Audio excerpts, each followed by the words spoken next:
What if I told you that oversharing your failures might actually be a superpower? It sounds backwards, almost risky, yet millions of people around the world are doing it publicly, intentionally, and sometimes even proudly. And here's the part that doesn't quite fit the story we usually tell ourselves. Their vulnerability is making them more trusted, more relatable, and in some cases, more successful. So the real question isn't, why do people hide their flaws? It's, why are so many starting to reveal them? Why do intelligent, self-aware individuals choose to expose their worst decisions, their biggest collapses, and their most embarrassing moments? And why, whether we admit it or not, do we feel drawn to those stories? To understand this deeply, we need to step into a complicated psychological landscape, one filled with puzzles, hidden motivations, social dynamics, and emotional wiring that reaches far deeper than we often realize. But before we uncover the real reasons behind this behavior, let's start with something that affects almost everyone today: the perfection trap. We live in a world where success is displayed, edited, filtered, and polished to a shine. Online, perfection isn't just admired, it's expected. According to research published in the Journal of Psychological Science, social comparison spikes significantly when people scroll through curated online profiles. That pressure to appear flawless doesn't just shape how we present ourselves, it shapes how we think about ourselves. But here's the paradox. The more someone tries to look perfect, the heavier the burden becomes. Maintaining that flawless image eventually creates psychological friction, a kind of internal pressure cooker. And ironically, that very pressure pushes some people in the opposite direction. Instead of hiding imperfections, they begin revealing them. Not because they enjoy failure, but because vulnerability becomes a released valve from the suffocating weight of perfectionism. It's like holding your breath underwater. Eventually you have to exhale, even if it means bubbles rise to the surface where everyone can see them. This is the first turn in our story. The idea that oversharing isn't always about attention. Sometimes it's about relief, but there's something else at play.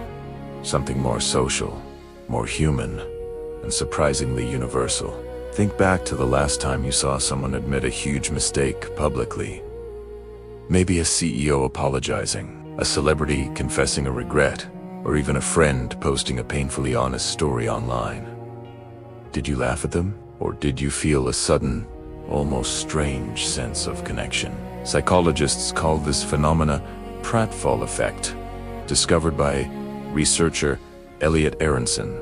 The idea is simple. When competent people reveal their flaws, they become more likable, not less. Their vulnerability breaks the social distance between them and us. This is the empathy engine, a psychological mechanism that powers every overshared confession. When someone opens up about a failure, their story signals something powerful.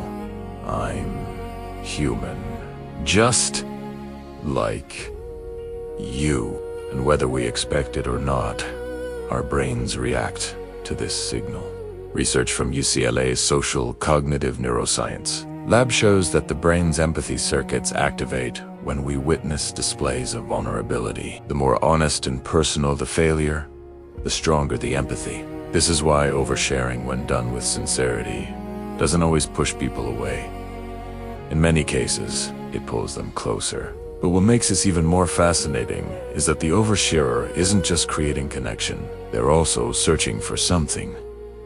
Comfort, validation, proof that they're not alone. When someone exposes a failure, they're often hoping to hear, "I've been there too." And when that happens through comments, messages, or real-world conversations, the emotional impact is enormous. Humans are wired to bond through shared struggle, not shared perfection. That's the second major turn in this story.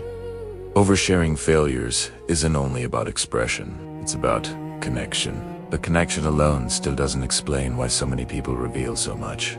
There's a third layer, and this one changes everything. Every failure carries a lesson, but lessons don't always stick, not until they're spoken out loud.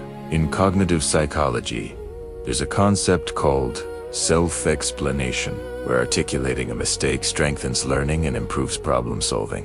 When someone tells the story of their failure, they reorganize their thoughts, confront the facts, and reinforce the meaning behind the experience. This is the learning loop. By publicly describing what went wrong, the oversharer isn't only teaching others, they're teaching themselves. The act of sharing transforms a messy memory into a structured narrative, and that narrative becomes a foundation for growth. Researchers at Stanford found that writing about negative experiences, even when shared publicly, reduces emotional distress and increases clarity. This is why some people feel lighter after opening up about something painful. But here's where it gets even more interesting. When someone shares their failure publicly, they often feel a sense of accountability. The world has witnessed their mistake. Now they have an audience quietly watching to see what they'll do next. And that silent audience, whether it's 10 people or 10,000, can motivate the oversharer to make better choices in the future. So oversharing becomes a reinforcing cycle. A failure becomes a story. The story becomes a lesson. The lesson becomes growth. But there's a fourth psychological layer. One shaped not by the individual, but by the era we're living in. For decades, polished images dominated media. Celebrities, corporations, public figures. Everyone presented a flawless front, but everything shifted with the rise of social platforms. People didn't just want content anymore. They wanted humanity. A study from Harvard Business School revealed that audiences reward authenticity with increased trust, engagement, and long-term loyalty. In simple terms, being real works, and in a world filled with filters and perfection, vulnerability stands out. This is the authenticity advantage. Content creators who admit their failures come across as more transparent. Leaders who acknowledge mistakes appear more trustworthy. And public figures who confess their missteps often build a stronger rapport with audiences than those who pretend to have no flaws at all. Oversharing, in this context, becomes a branding strategy, not in a manipulative way, but in a human one. It differentiates people in an environment flooded with curated perfection. Imperfection becomes a kind of credibility. But authenticity isn't only a trend, it's becoming a cultural expectation, which brings us to the next major turn in this story, where oversharing is headed next. We're entering an era where flaws aren't weaknesses. They are proof of honesty. Workplaces are shifting. Leaders are encouraged to share lessons from failure to foster psychological safety. Teams perform better when managers admit mistakes. Even in education, professors who discuss their academic struggles improve student engagement. Online, the pattern is even clearer. Platforms like TikTok, YouTube, and Instagram reward raw storytelling. Audiences crave real experiences, not staged success. And as artificial intelligence makes it easier than ever to fabricate perfection, human authenticity becomes more valuable and more rare. Oversharing failures might not just be a personal choice anymore. It might be becoming a cultural currency. But with this rise comes a new question, one we rarely confront. Is oversharing always healthy? The truth is, not necessarily. Like any psychological behavior, context matters. Some people overshare because they want connection, others because they want validation, and some because they haven't yet healed from what they are describing. Psychologists warn that oversharing without emotional boundaries can lead to regret, vulnerability, hangovers, and increased anxiety. The key difference lies in intention. Sharing to process, helpful. Sharing to teach, powerful. Sharing to build connection, human. But sharing without reflection or seeking approval from strangers can become emotionally risky. True vulnerability requires self-awareness, not impulse. So as this trend grows, the real challenge is learning the difference between meaningful openness and emotional exposure without purpose. Which brings us to the final layer. Why this matters to all of us. Maybe you've overshared before. Maybe you've held back. Maybe you've watched someone reveal too much and wondered why they did it. Here's the truth behind all of it.